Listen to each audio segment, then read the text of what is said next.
Okay, so we're going to look back at our parent functions that we went over on Wednesday.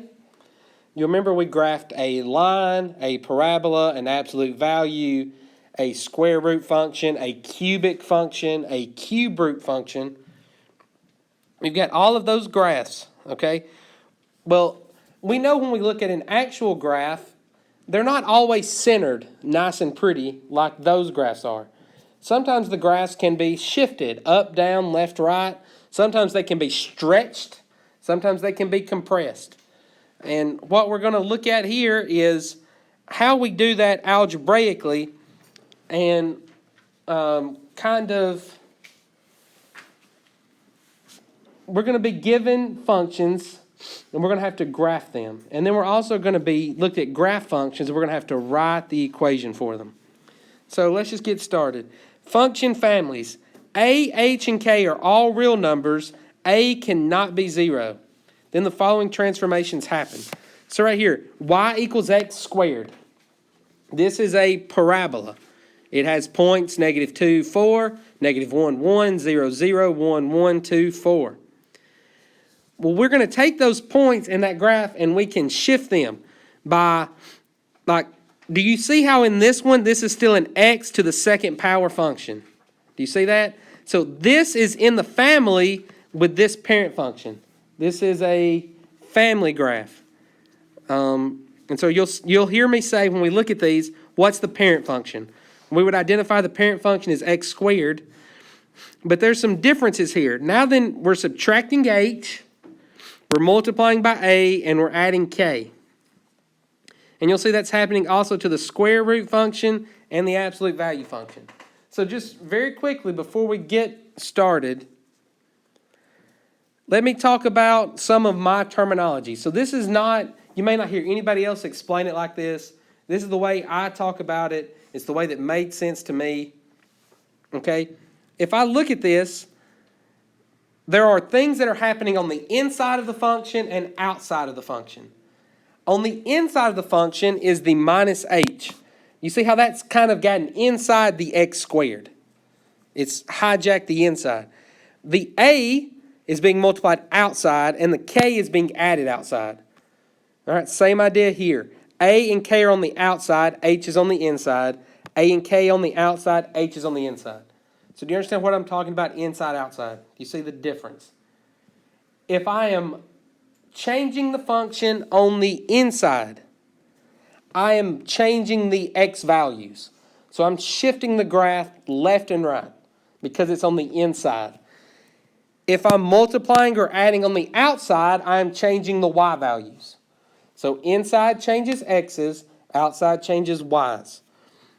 Okay, and another thing that can happen is when we change the inside, it always goes the opposite from what you think it should. Okay, if I change the outside, it works exactly how you think. When I change the inside, it works backwards. And so we'll kind of look at that again. But let's just talk about all this. There are two main types of transformations. We can have a rigid transformation. That's where we don't change the shape of the graph. Okay, so if I had this pencil and I moved it somewhere else, it's the exact same pencil. It doesn't change its shape. I could shift it, I could turn it, but those are all rigid transformations because it maintains its shape. Non-rigid is a transformation that changes the shape.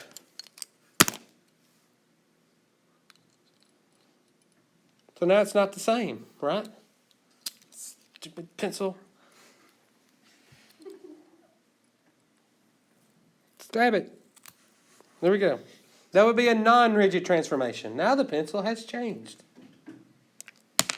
Excellent. So when we're doing these transformations, we always want to do the transformations in this order. We look, is there anything on the inside? Did it get shifted horizontally, left to right? So a translation is just a shift. Then next, did we stretch it or shrink it? Next, do we reflect it? And then lastly, we shift it up or down vertically, translation. Okay, so let's first look at some horizontal transformations. So we'll see right here is my parent function. f of x equals the square root of x. F of x equals the square root of x. Now, what's happened between this function and this function? It's the same shape, so it's rigid motion, but I now have the graph shifted to the right. You see that? Every point moved right 3 units. So what does that look like? Well, it looks like the square root of x minus 3. So you see how the minus 3 on the inside? In my head, I would think minus 3 would shift it left, but it doesn't. When I'm dealing with the x's on the inside, they always move the opposite way. So minus 3 shifts the graph to the right. Now, on the other side, right here, we shifted the graph left 5 units. Well, if we go left 5, what that looks like is the square root of x plus 5. And that shifts the graph left 5. So on the inside, it kind of goes opposite what you think it should. If I'm adding a number, it shifts it left. If I'm subtracting a number, it shifts it right. Okay, and then it's the same for any of my other parent functions. So here I have the square root of x. I have the absolute value of x that forms this v. Now my new function is shifted to the right 1 unit. So I would expect that to be the absolute value of x minus 1. Shifted to the right means I'm subtracting on the inside. Okay, then here's my parent function. It's an x squared parabola, a quadratic function. Now if I'm shifting the graph left 3 units, 1, 2, 3, then my new function would be x plus 3 squared. Okay, the next kind of transformation we're looking at is a stretch or a compression. All right, they call it stretching and shrinking. I'm used to stretching and compressing. Okay, so right here's my parent function. F of x equals the square root of x. If I stretch the graph, so imagine this is a hard, rigid surface, and I try to, like metal, and I try to pull it and stretch it and change its form. Okay, well that's what's happening here. If I'm pulling on it, I'm stretching it, making it look like this form. So what's happening is we're multiplying by 2. You see how this is on the outside, so it's going to affect the y's. So we would multiply all of our y's by 2. So what used to be at 4, 2 is now at 4, 4. What used to be at 1, 1 is now at 1, 2. We're multiplying all of the y values by 2 on a stretch. Now a compression or a shrink, it's where you're pushing down on that graph. And so the way that we show that, we're still multiplying, but we're going to be multiplying by a number less than 1. So when we multiply by something bigger than 1, we stretch it. If we multiply by something less than 1, we shrink it. Okay? And that's the absolute value of it. Okay? If it's a negative number, that does something different out front. So just know if it's greater than 1, it's a stretch. If it's a little fraction that's less than 1, it's a compression. Same idea here. Here is the original parent function for x squared. If we multiplied it by 2, we are stretching it. We are pulling it. So think about if you pulled this, it would get taller and narrower. Okay, so we see we're getting there faster. If I compressed it and I shrunk it, it's going to get wider and deeper. Okay, the next one that we're looking at is a reflection. And we can actually have reflections over the x-axis and the y-axis, but we're only going to be reflecting over the x-axis in this course. Okay, so if there's a negative out in front of my function, like this, negative x squared, it's going to reflect it over the x-axis, which again does what? It changes the sign of the y's. This y used to be 4, now it's negative 4. This y used to be 1, now it's negative 1. So again, you see how the outside changes the y's, inside changes the x's. And the last one is a vertical transformation, a vertical translation up or down. So again, you see how right here's my parent function, square root of x. Now if I added 3, you see how this is outside the function. It's not inside the radical. So I'm adding 3 to the outside, that's changing the y values. So we're shifting the graph up 3. If I subtracted 5, again on the outside, I'm changing the y values by going down 5. So on the outside of the function, they do what they look like they should. Positives move it up, negatives move it down. But again, on the inside, when I'm dealing with the x's, they work in reverse. Positives move it left, negatives move it right. Okay, so here we're going to look at some transformations of the square root function.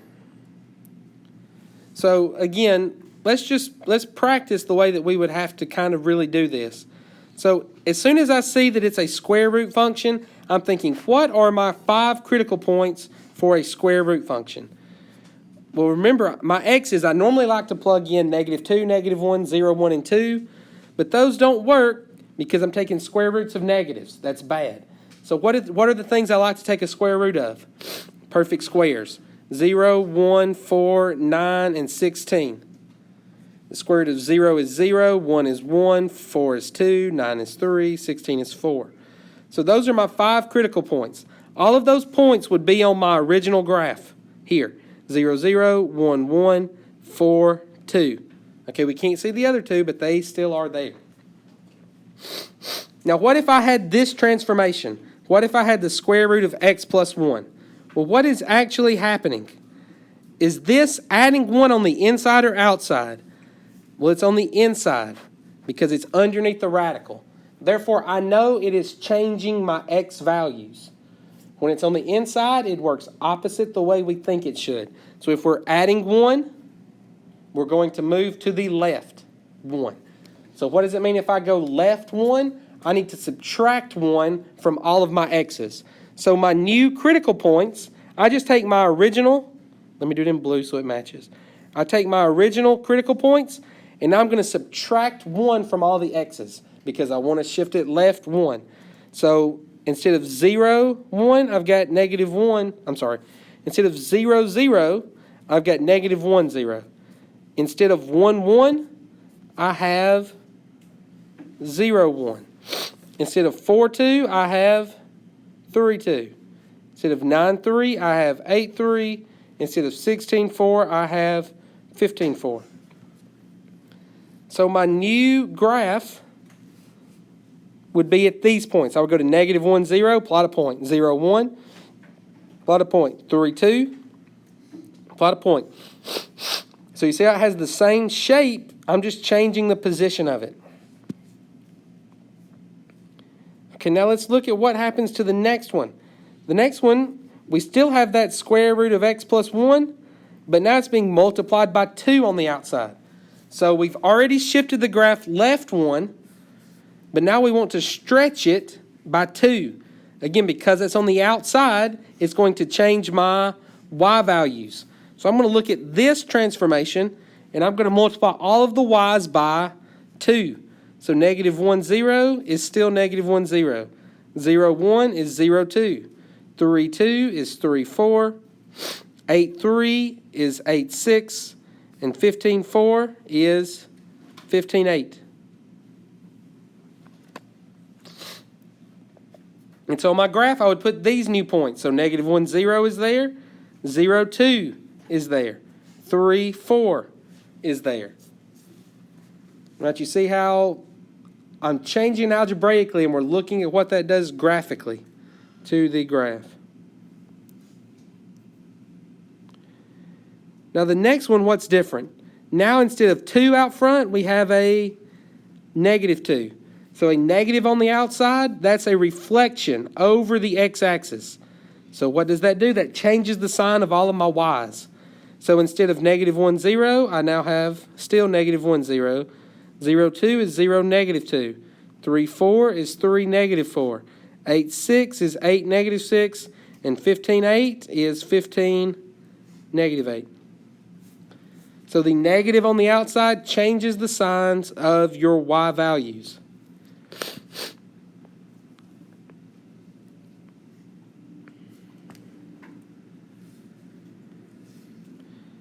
And then the last the last transformation that's occurring, well, what's happened from here to here? We now have this +4 that's on the outside. So we could think about this as being -2 square root of x plus 1 plus 4. Right? It's the same thing. So we're adding 4 on the outside. So that's going to change all of my y values by +4. So I'm going to add 4 to all of my y's. So instead of negative 1, 0, I'm at negative 1, 4. Instead of 0, negative 2, I'm 0, 2. Instead of 3, negative 4, I'm at 3, 0. 8, negative 6 becomes 8, negative 2. And 15, negative 8 becomes 15, negative 4. Okay, so when we're doing these problems, I'm going to be looking for your critical points. I'm going to be watching how you change them. And then I'm going to be also looking at your final graph product. So we're transforming the graphs, but we're doing it by changing critical points. Okay, so it tells me to graph y equals negative 2x minus 3. Now, if you were told to graph this last week, you would do what? You would say this is in slope-intercept form. Y-intercept is negative 3. Slope is negative 2. Graph it. And that is the exact same line, okay? You just learned a very specific version of doing these transformations. You can only do that with a line. So let's pretend like we don't know slope-intercept form, and let's go through our same process of graphing this without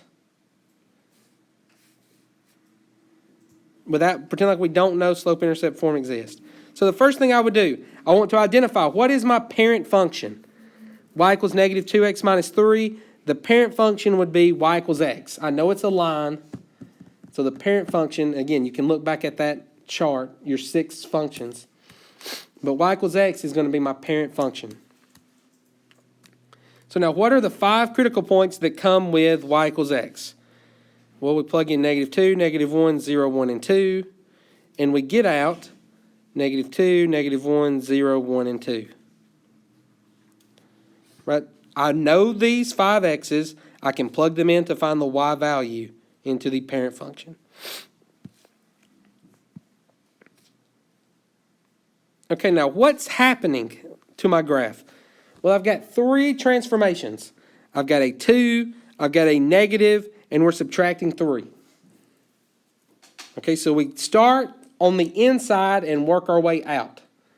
So there's nothing being added or subtracted on the inside, so there is no horizontal change, left or right. So the next thing I see is this 2 is being multiplied on the outside. So that is a vertical stretch by 2.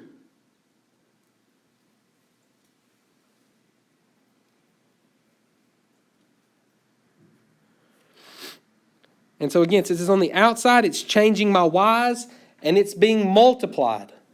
So I'm going to multiply all of my y's by 2.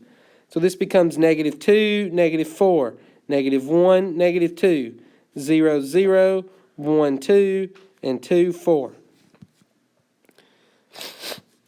So now these are the points I'm dealing with now. And I have finished with the 2. I have done this transformation. Now the next thing I see is this negative. Okay, the negative is a reflection. It's going to reflect over the x-axis, which is changing the signs of all of my y's. So the next piece is going to be a reflection, which again changes the sign of all of your y values. So again, my x's are going to stay the same, negative 2, negative 1, 0, 1, and 2. And now we change the signs of the y's, 4, 2, 0, 2, and 4. And now I have dealt with this negative that's out front. So the last translation that's occurring is subtracting 3. And again, that's on the outside, so it's going to affect the y's. So we're going to go down 3. So I'm going to go shift down 3. So that's going to subtract 3 from all of my x's. Subtract 3's from all of my y's. Because again, we're shifting up and down. That deals with the y values. So if I should subtract 3 from 4, I get 1. Subtract 3 from 2 is negative 1. 3 from 0 is negative 3. 3 from... Oh, I messed up, didn't I? Yep. 3 from negative 2 is negative 5.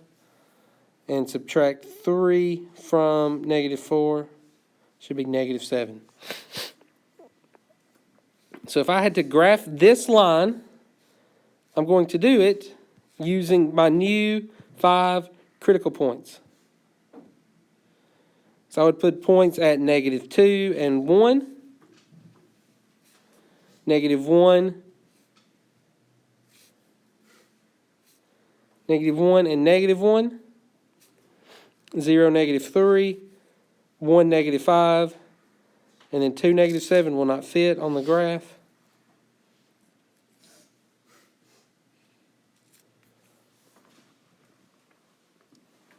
And so that would be my new line.